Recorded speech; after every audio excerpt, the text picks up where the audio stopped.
What's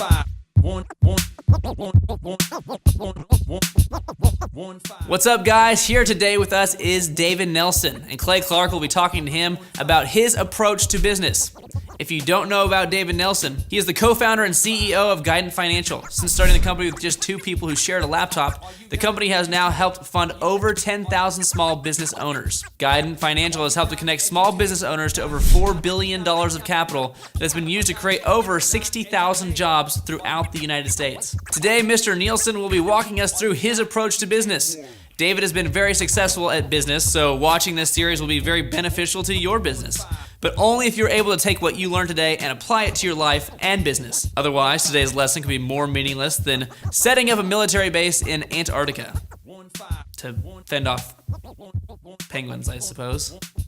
Communist penguins.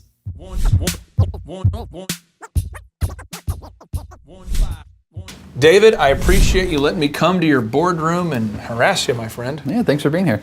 Hey, I want to ask you this question because we're in Seattle, and for some reason in Seattle, it's like all the coffee in the world, all the coffee companies are here. I mean, you have Seattle's Best, you have what, Starbucks. Is Caribou from Seattle too? Caribou Coffee? I think they're Minneapolis. They're Minneapolis. Okay, so now we're down to just the two though. We have Seattle's Best and Starbucks. Yes. If you had to choose which one would you choose? Yeah, I'm a Starbucks. Oh yeah, Starbucks guy. What do you like about Starbucks? The burnt flavor. So the thing that I love about them is the actual flavor itself is very different than traditional coffee. So and I've grown up on it. I mean, it's 10 or 12 years of habit. So okay. Awesome. Well, we're going to talk about your philosophy, more or less your approach to business and some things that maybe you've done so often that they've become sort of common sense or kind of how you, really on a day-to-day basis, how you've been able to build some success here. Okay. And so first question I want to ask you, though, before we get going is, what are you passionate about when it comes to business? I mean, you obviously know how to make some money, you know how to start a company, you know how to, but what are you passionate about when it comes to business? So I think the thing that I enjoy the most about the business today, and small business in general, is working with entrepreneurs. I mean, we are helping hundreds of entrepreneurs every single month to capitalize businesses that they're going into. And I look back on my life and I think, well, I've had a development business, I've had my own kind of personal portfolio trading business, and then Guidant Financial. And small business in general has played a very important role in my life. And I love the idea that we get to go to work every single day and work with people and help them create the life that they want through small business ownership. And you in helping people start businesses, I mean, you've also, along those lines, you've also become an angel investor where you've invested a little bit with different businesses as well. Yeah, for sure. We've had some of them worked out really well and some of them worked out poorly.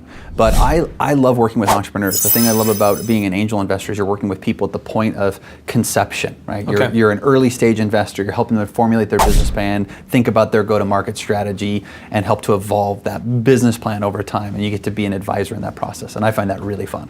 What, do you just get a sense of satisfaction when you see the business owners thrive and really take off? I mean, is that where the win is for you? Or do you like the process of just seeing people start a business or... All of it. I love to problem solve. Naturally, it's something I feel like I'm pretty good at. I think back on with Guidant Financial, we've been here 11 years. We've had some amazing times. We've gone through some very challenging times.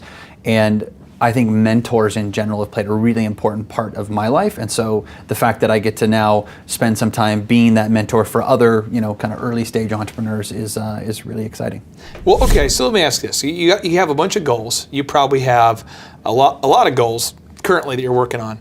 Do you have all your goals written down somewhere? Do you know? I mean, do you have your goals written down where they're clearly Yeah, they are. arranged? No matter what level of success people are at, I feel like it's a really important thing for them to have mentors and coaches and what have you. I have a formal business coaching relationship with an individual who helps me to define my personal and professional goals because they're so closely tied. It's funny, I always hear entrepreneurs talk about how they want to find work-life balance.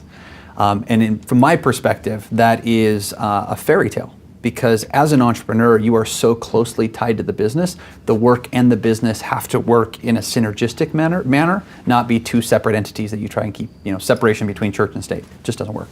So you have a coach? I do. Okay, and so this person helps you define your goals and helps you stay focused? It's less about defining the goals, but more about accountability. Accountability. You know, because as a business owner, our job is to help everyone else be accountable, right, to the strategy, to the goals, to the plans. But there's very rarely someone who's holding us accountable. So I actually pay somebody to make sure that they're the one that is holding me accountable to the things that I say that I'm going to do. Now, do you keep a to-do list of all the tasks that you have to get done, or how do you stay organized? You have all these goals. You meet with your coach. He's holding you accountable. Do you have a bunch of tasks that you have written down somewhere? Or? Yeah, of course. I mean, one of the things I love about our business is that we've got a decision-making process that allows us to make good decisions that get implemented quickly. Okay. As part of any decision, there is this list of tasks that come out, and oftentimes those are being assigned to me or people that I work with directly. So yeah, I definitely keep a list. I have a personal notebook that I carry with me everywhere that I can make notes of conversations, things I need to follow up on, people I need to reach out to, other decisions that need to be thought about or made. So yeah, I keep that with me all the time.